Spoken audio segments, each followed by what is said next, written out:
მანამდე მოუყვეთ დღევანდელ სასამართლო პროცესებზე საინტერესო იყო ეს დასაკვირვებლად სასამართლო ბოლო პერიოდში პოლიტიკოსთა და პოლიტიკით დაინტერესებული საზოგადოების თავშეყრის სივრცეთ იქცა. დღე არ გადის, დემონსტრანტები არ დააჯარიმონ ან არ დააკავონ. მოკლედ პარლამენტის წინ აქციების პარალელურად მოვლენები ვითარდება სასამართლოში. იქ ერთი დღის განმავლობაში იმდენ პოლიტიკოსთა სამოქალაქო აქტივისტს შეხვდებით, რომ არ იცოდეს სასამართლოს სტომაზე ხარ, თავი გეგონება დემონსტრაციაზე. დიქტატორის ერთი ხელი აქციებს არბევს, მეორე ნაცემ ნაგინებ დემონსტრანტებს საპატიმრო საკნებში თვალის დაუხამხამებლად ისტუმრებს ან აჯარიმებს, მაშინაც კი, როდესაც საქმეში მტკიცებულებები საპირისპიროზე მეტყველებს. თქვათ, როგორია დღევანდელი სასამართლო ქრონიკა, მაგალითად ბუკა პეტრიაშვილი, ევროინტეგრაციის ყოფილი მინისტრი, დააჯარიმეს 5,000 ლარით, ჩამოართვეს იარაღის ტარების უფლება. ეს მიუხედავად იმისა, რომ პეტრიაშვილი ამბობს, რუსთაველის გამზირზე დადგა მას შემდეგ, რაც ქუჩა უკვე იყო გადაკეტილი. ეს სასამართლოსთვის არაფერს ნიშნავს. აქ ნიშანდობლივია ისიც, რომ ბუკა პეტრიაშვილი დააჯარიმეს მამების და შვილების მარშზე მონაწილეობის დღეს. ყოფილი მინისტრი მგლოვიარია, ის პროცესზე ახლახანს გარდაცვლილი შვილის შოთიკოს გამოსახულებიანი მაისურით იმყოფებოდა. ეგრეთ წოდებული განსასჯელი სკამზეა ეროვნული ბანკის ყოფილი პრეზიდენტი გიორგი ქადაგიძე. ქადაგიძეს ხულიგნობას და დაუმორჩილებლობას ედავებიან, არადა თავად ამბობს კადრებში ჩანს, რომ მას წინააღმდეგობა არ გაუწევია და არც გზა გადაუკეტავს.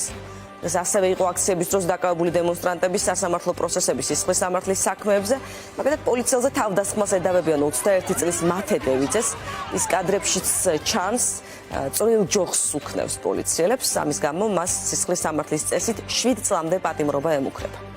ორიგი სასამართლო პროცესი 19 თებერვალს ჩაინიშნა.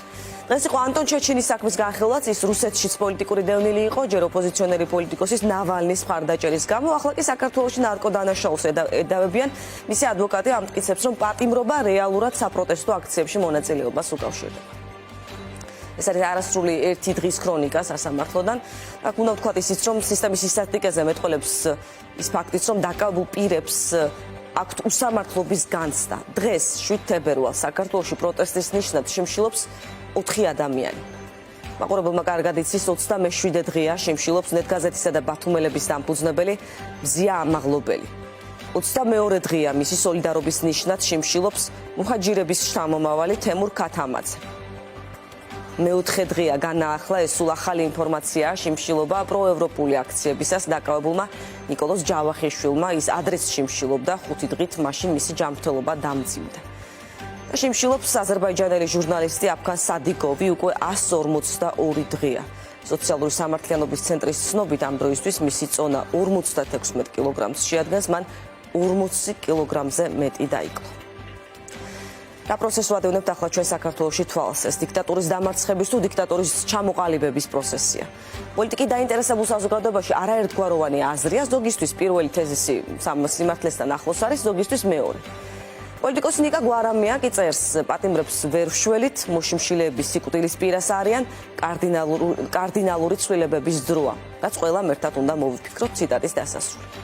რას უნდა ველოდოთ საქართველოში მიმდინარე მოვლენებზე, სტატიას აქვეყნებს სხვათა შორის ეკონომისტი, ეს სტატია კი აი ასე მთავრდება. ციტატა: ივანიშვილისთვის საბედნიეროდ ქართული ოპოზიცია საკმაოდ დაქსაქსულია და აქციების მონაწილეებს მისი ლიდერების მიმართ ნდობა არ აქვთ. ივანიშვილი იმედოვნებს, რომ აქტივისტები დაიღლებიან და ევროპაში წავლენ ემიგრაციაში. ასევე ივანიშვილის გათვლა ისიც, რომ ევროპა ახლა ძალიან სუსტია, ამერიკა კი მეტისმეტად გართული სხვა პრობლემებით, რომ საქართველოს კრიზისით დაკავდეს. ქართული ოცნების გზავნილი ევროკავშირის დროშებით მიტინგზე გამოსულ ხალხთან კი ასეთია, დასავლეთი თქვენ გიღალატებთ. თუმცა ეს არის დრამა, რომლის ფინალი ჯერ უცნობია. შესაძლოა მისი სცენარი მოულოდნელად შემოტრიალდეს. ამის შესახებ წერს სტატიაში ეკონომისტის ავტორი, ორთვიანი დრამა, რომელიც შეიძლება მომენტალურად შემოტრიალდეს, თუმცა ამ დროისთვის ვითარების აღწერა, ვითარებას ასე ხედავენ საერთაშორისო მედიაში, ისაც ვითარდება საქართველოში.